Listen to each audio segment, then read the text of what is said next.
કુંભ રાશિના જાતકો અંગારક યોગ સક્રિય થઈ ચૂક્યો છે અને આવનારા દિવસો તમારા જીવનમાં તેજ ઉર્જા અને મોટા નિર્ણયોનો સમય લઈને આવી શકે છે. જો તમે હજુ પણ આને સામાન્ય દિવસો સમજી રહ્યા છો, તો હોઈ શકે છે કે તમે મોટી ભૂલ કરી રહ્યા હો. જી હા મિત્રો, રાહુ અને મંગળ વચ્ચે એક અત્યંત મહત્વપૂર્ણ ગ્રહ મુકાબલો બનવા જઈ રહ્યો છે. જ્યોતિષીય દૃષ્ટિએ આ કોઈ સામાન્ય સંયોજન નથી પરંતુ એક શક્તિશાળી ઉર્જા ટકરાવ છે. મંગળને સાહસ, ક્રિયા અને નિર્ણયની શક્તિનું પ્રતીક માનવામાં આવે છે, જ્યારે રાહુને મહત્વાકાંક્ષા, છાયા પ્રભાવ અને અચાનક પરિવર્તનનો કારક માનવામાં આવે છે. જ્યારે આ બંને એકસાથે સક્રિય થાય છે, ત્યારે જીવનમાં સાધારણ નહીં પણ તીવ્ર ઘટનાઓની શક્યતા વધી જાય છે. બંને ગ્રહોની પોતાની વિશેષ ઉર્જા છે. મંગળને પરંપરાગત રીતે શિવ તત્વ સાથે જોડાયેલો માનવામાં આવ્યો છે, જે વ્યક્તિમાં તેજ અને ક્રિયાશીલતા લાવે છે. બીજી તરફ રાહુ પણ એક છાયા ગ્રહ છે જેને પ્રાચીન જ્યોતિષમાં વિશેષ પ્રભાવશાળી માનવામાં આવ્યો છે, ખાસ કરીને જ્યારે તે મજબૂત સ્થિતિમાં હોય. હવે મહત્વની વાત એ છે કે આ યુતિ તમારી જ રાશિ કુંભ રાશિમાં બનવા જઈ રહી છે. જ્યારે કોઈ રાશિમાં એકથી વધુ ગ્રહ એકસાથે સક્રિય થાય છે ત્યારે તે ક્ષેત્રની ઉર્જા ખૂબ જ ગતિશીલ બની જાય છે.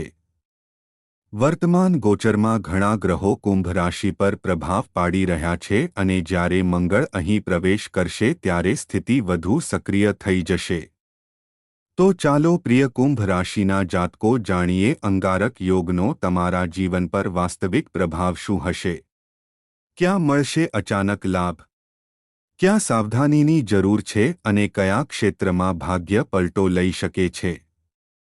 હવે આપણે એક એક પડ ખોલીશું. તો ચાલો શરૂઆત કરીએ આજના મહત્વપૂર્ણ વિષયની. પરંતુ તે પહેલા વિડીયોને એક લાઇક કરી વિડીયોને હાઇપ જરૂર કરજો અને સાચા દિલથી કોમેન્ટમાં લખજો જય મંગલદેવ, જય ભોલેનાથ. મિત્રો, ચેનલ પર નવા છો તો સબસ્ક્રાઇબ કરી લો. કુંભ રાશિના જાતકો, સમજીએ અસલી ખેલ શું છે.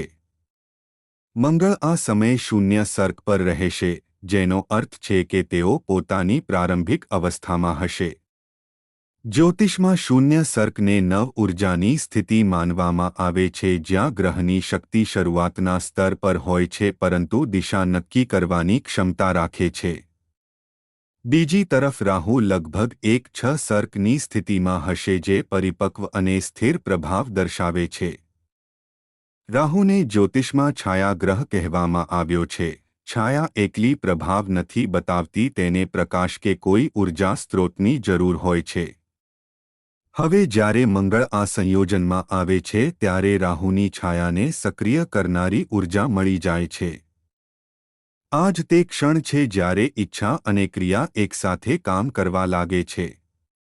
આ માત્ર ગ્રહનું મિલન નથી, આ માનસિક સ્તર પર પણ એક એવી સ્થિતિ બનાવે છે જ્યાં વ્યક્તિની અંદર મહત્વાકાંક્ષા અને કાર્યવાહીની ભાવના તેજ થઈ શકે છે. હવે આ સંયોજનમાં સૂર્યનો પ્રભાવ પણ જોડાય છે. જ્યારે ઉર્જા સાથે પ્રકાશ અને દબાણ બંને જોડાય છે ત્યારે સંતુલન થોડું બદલાઈ શકે છે. આનો અર્થ એ છે કે મંગળ પોતાની સામાન્ય તીવ્રતાથી અલગ પ્રતિક્રિયા આપી શકે છે અને પરિણામો મોટે ભાગે રાહુની પ્રકૃતિ અનુસાર દેખાઈ શકે છે, એટલે કે તેજ નિર્ણય, અચાનક પરિવર્તન અને માનસિક સક્રિયતા. કુંભ રાશિ 11મા ભાવ સાથે જોડાયેલી માનવામાં આવે છે.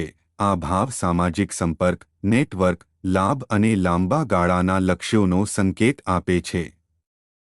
જ્યારે આ ભાવમાં તીવ્ર ગ્રહ સક્રિય થાય છે ત્યારે વ્યક્તિના લક્ષ્યો સ્પષ્ટ થઈ શકે છે, આકાંક્ષાઓ વધી શકે છે અને મોટા સ્તર પર વિચારવાની વૃત્તિ વિકસી શકે છે. આ જ વિશેષ ગ્રહ સંયોજનને પરંપરાગત જ્યોતિષમાં અંગારક યોગ કહેવામાં આવ્યો છે જ્યારે મંગળ અને રાહુ એકસાથે કોઈ ભાવ કે રાશિમાં સ્થિત હોય છે. આ યોગ ઉર્જાને તીવ્ર બનાવે છે અને વ્યક્તિને વધુ નિર્ણાયક અને સક્રિય બનાવી શકે છે. પરંતુ દરેક તેજ ઉર્જા સાથે એક જવાબદારી પણ જોડાયેલી હોય છે. તેથી આગળ આપણે સમજીશું કે આ સમયગાળામાં કઈ બાબતોનું ધ્યાન રાખવું જોઈએ અને કેવી રીતે આ ઉર્જાનો સાચી દિશામાં ઉપયોગ કરી શકાય છે. કુંભ રાશિના જાતકો હવે ધ્યાન આપો મંગળની દ્રષ્ટિઓ પર, કારણ કે અહીંથી જ આ સંયોજનનો અસલી પ્રભાવ સમજમાં આવે છે. મંગળની ચોથી અને આઠમી દ્રષ્ટિ વિશેષ રૂપે મહત્વપૂર્ણ માનવામાં આવે છે.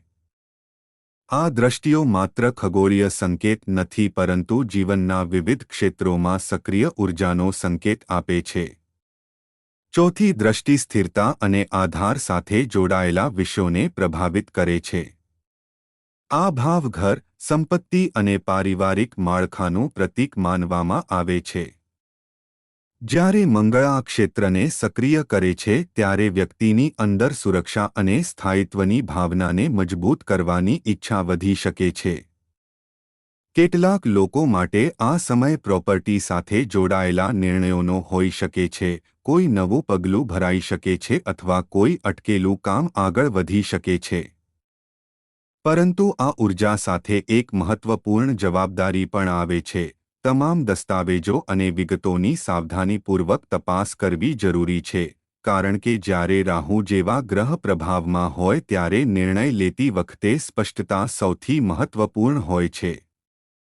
રાહુની પ્રકૃતિ અણધારી પરિસ્થિતિઓ ઊભી કરવાની હોય છે, તેથી પારિવારિક કે સંપત્તિ સંબંધિત બાબતોમાં ધૈર્ય અને પારદર્શિતા જાળવી રાખવી લાભદાયક રહેશે.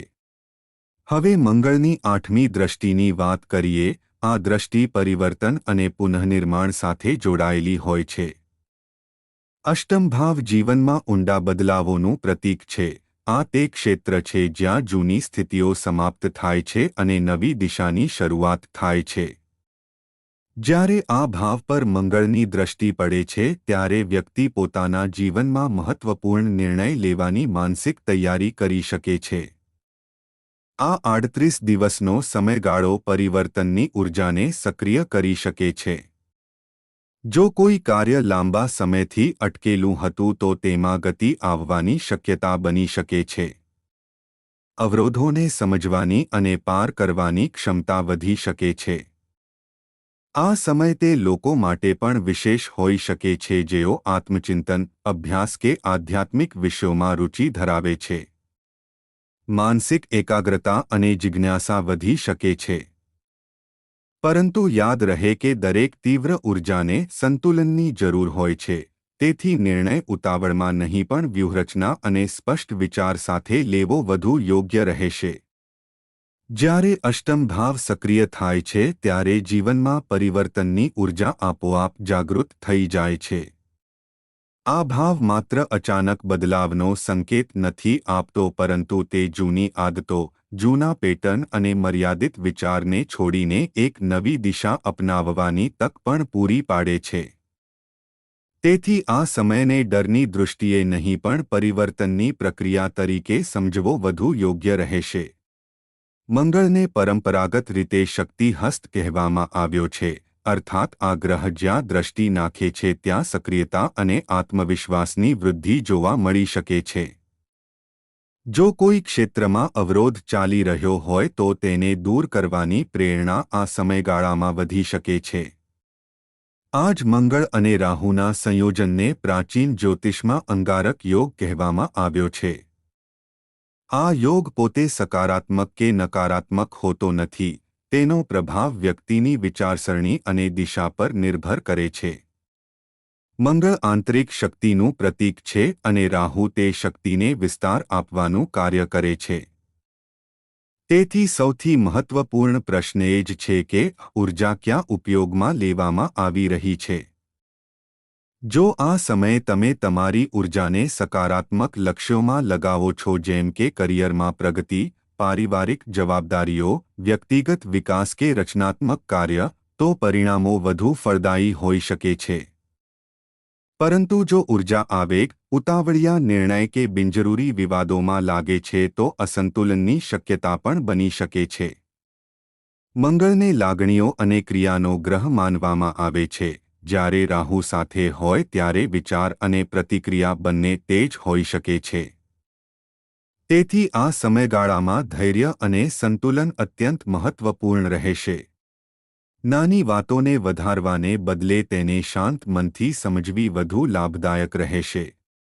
જ્યોતિષીય દૃષ્ટિએ મંગળ ભૂમિ અને પારિવારિક આધાર સાથે પણ જોડાયેલા માનવામાં આવે છે. જો પહેલાથી કોઈ સંપત્તિ સંબંધિત મામલો કે પારિવારિક તણાવ ચાલી રહ્યો હોય તો સંવાદ અને પારદર્શિતાથી ઉકેલની શક્યતા વધી શકે છે. સંપત્તિ સાથે જોડાયેલા કાર્યોમાં દસ્તાવેજોની સાવધાનીપૂર્વક તપાસ આવશ્યક રહેશે જેથી કોઈપણ પ્રકારની ભ્રમની સ્થિતિથી બચી શકાય. હવે પ્રશ્ન એ છે કે આ તીવ્ર ઊર્જાને સંતુલિત કેવી રીતે રાખવી? કારણ કે મંગળ અને રાહુ બંને ઉગ્ર પ્રકૃતિના ગ્રહ માનવામાં આવે છે.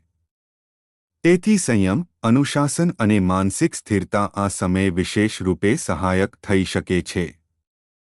ધ્યાન, પ્રાર્થના અને આત્મચિંતન જેવી પ્રક્રિયાઓ ઊર્જાને સાચી દિશા આપવામાં મદદ કરી શકે છે. જો કોઈ આધ્યાત્મિક સાધના કરવા માંગતું હોય તો તે કોઈ યોગ્ય ગુરુના માર્ગદર્શન હેઠળ કરવી વધુ યોગ્ય રહેશે.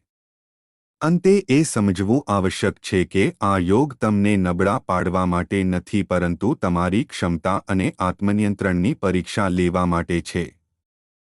જો તમે તમારી ઊર્જાને સંતુલિત અને સકારાત્મક દિશામાં લગાવો છો તો આ જ સમયગાળો તમારા જીવનમાં પ્રગતિ અને ઉન્નતિનું માધ્યમ બની શકે છે.